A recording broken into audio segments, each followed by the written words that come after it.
O que está acontecendo? Por que a gente tem aí esse atrito quase acontecendo já com consequências aí reais, né? Perdas de vidas, enfrentamento militar entre Rússia e Ucrânia. Bom, eu vou começar, depois passo aqui para o meu colega. Temos um número elevado de tropas russas, acima de 100 mil na fronteira com a Ucrânia atualmente. Sabe qual é o tamanho do exército brasileiro? Olha, depende. O exército brasileiro é significativamente menor do que o exército russo. Eu ia falar só que a gente tem 200 mil pessoas mais ou menos no exército brasileiro. Então metade do exército brasileiro está na fronteira com a Ucrânia. Mas mesmo no caso russo, houve um deslocamento importante de tropas até da Sibéria para a fronteira com a Ucrânia. Além disso, há tropas na Bielorrússia, no norte da Ucrânia, no que muitos interpretam como uma ameaça para uma segunda invasão. Depois de 2014, já houve uma invasão e anexação, na verdade, da Crimeia, que é uma província da Ucrânia.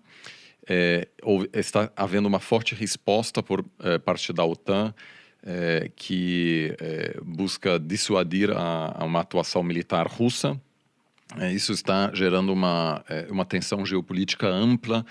Como vamos falar daqui a pouco, isso pode ter um impacto, inclusive, na economia global, impactar muito a economia brasileira também. E o que está em jogo realmente é a pergunta de por onde passa a fronteira da esfera de influência russa, se a Ucrânia pertence de alguma forma a essa esfera de influência. Parece que a Rússia está buscando recuperar um pouco esse espaço perdido ao longo, depois do final da Guerra Fria. Mas também um país profundamente dividido, a Ucrânia, que possui também laços com a Europa, que nesse momento é o símbolo dessas tensões crescentes da Rússia de um lado e da OTAN do outro. Ou seja, a Rússia está querendo ter uma guerra ali com a Ucrânia e parece que o negócio vai ser feio se estourar. Certamente. A narrativa russa é que aquilo é uma resposta a uma suposta agressão ou uma ameaça por parte da OTAN. Existe uma narrativa importante por parte da Rússia de que os Estados Unidos prometeram, depois do final da Guerra Fria, de que não aumentariam, ou não convidariam outros países da Europa Leste a fazer parte da OTAN. Essa história não é bem assim, é um pouco mais difícil. Isso foi no contexto de um debate sobre onde tropas americanas ficariam na Europa Oriental, na Alemanha Oriental. Esse debate, na verdade, não era sobre a Europa Leste, mas existe essa narrativa. É preciso respeitar o fato da Rússia ter passado por um trauma, um colapso, né? O Putin, durante o fim da Guerra Fria, no momento em que o muro de Berlim caiu, e o Ocidente estava, enfim, celebrando aquele momento, o Putin foi espião em Dresden, uma cidade na Alemanha Oriental. E para ele isso foi realmente um trauma que marcou muito a vida dele. Ele depois voltou para a Rússia e iniciou sua carreira política. Mas para ele, claramente, é preciso reverter essa transição da Rússia de uma potência global para um país profundamente fragilizado, sem capacidade de se projetar. E o que a gente está vendo agora, no fundo, é uma tentativa de resgatar esse espaço perdido. Na sua opinião, Reni?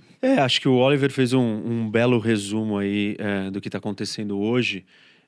Eu quero tratar ou trazer um pouco do dilema do posicionamento, das interpretações, das percepções e narrativas. Então, do lado russo, o Putin está dizendo o seguinte: estão tirando o meu espaço de influência e eu me sinto ameaçado.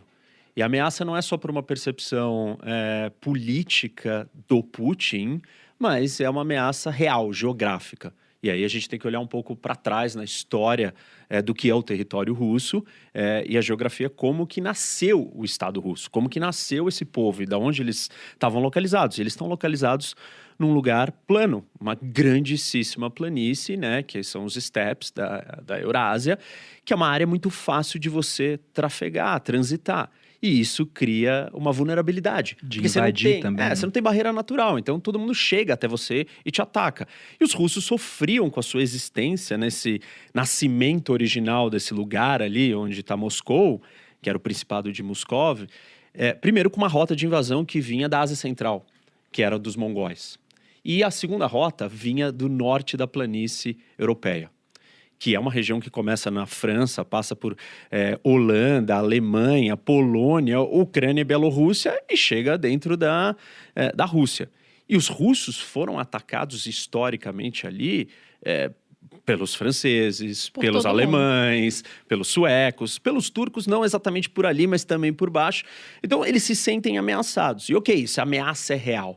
Mas o outro lado da história é que, para eles lidarem com esse problema geográfico e geopolítico, ele simplesmente criou uma dominação e um império, seja o Império Russo, ou seja a União Soviética, aonde eu vou avançando territórios, conquistando povos e dominando esses povos. E nesse processo de dominação, ele tenta alterar as identidades nacionais. Ele tenta acabar com a independência, com a liberdade, com a autonomia de todas essas pessoas. Tanto que o problema da Rússia, geopolítico, eu no lugar onde eu tô, eu sou vulnerável. Para eu deixar de ser vulnerável, eu preciso crescer.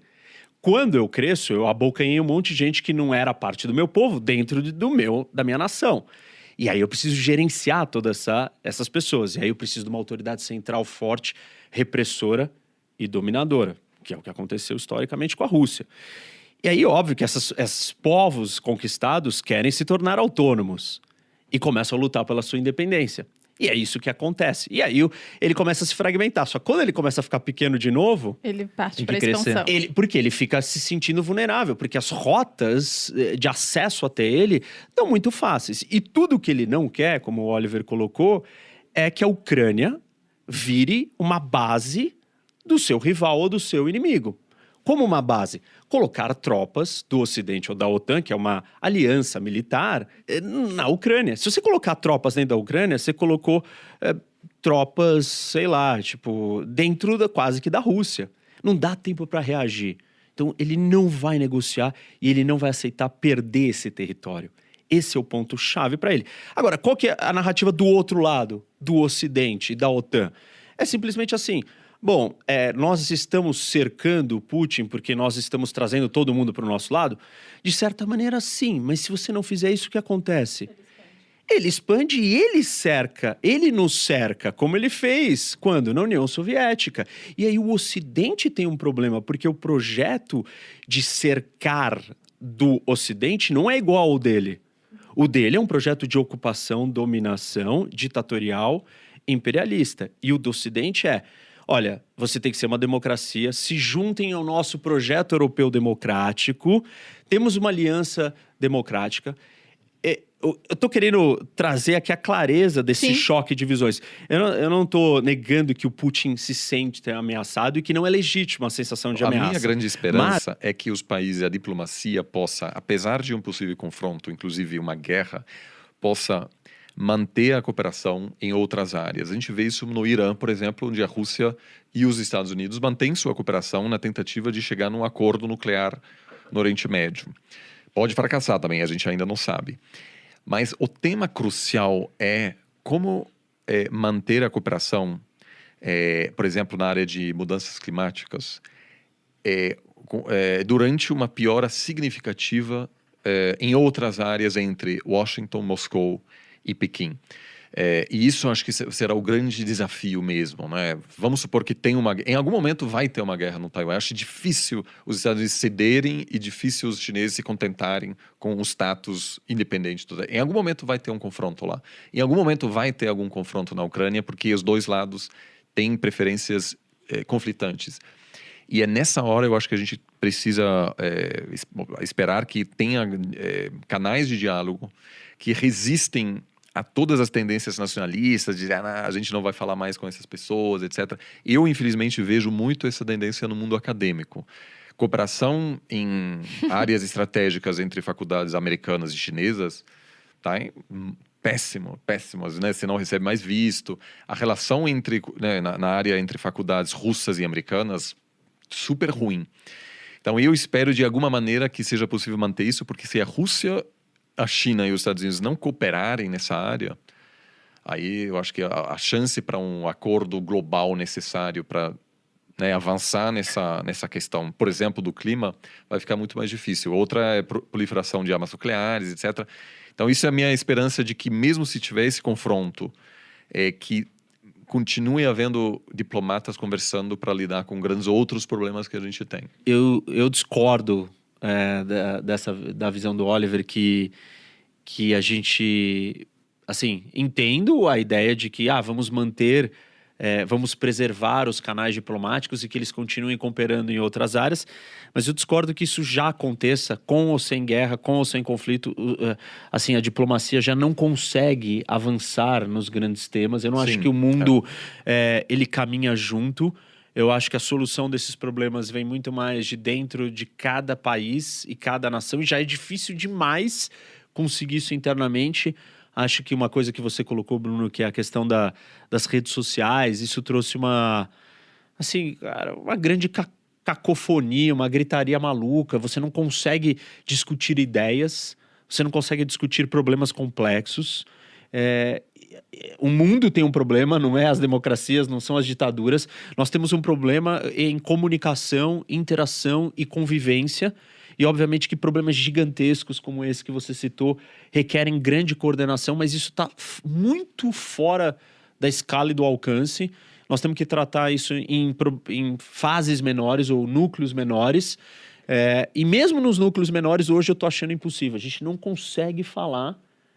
E aí eu falo da minha posição interna dentro de um parlamento e discutindo temas sérios e tentando trazer temas sérios para a sociedade e falar com a sociedade sobre esses temas sem lacração, sem imitação, sem gritaria, sem xingamento, sem loucura, sem você ser sei lá, todos os adjetivos do mundo, porque você não concorda comigo, e seu argumento é legítimo e ele é importante, mas nós temos que debater os argumentos, as ideias e as soluções. Isso não existe.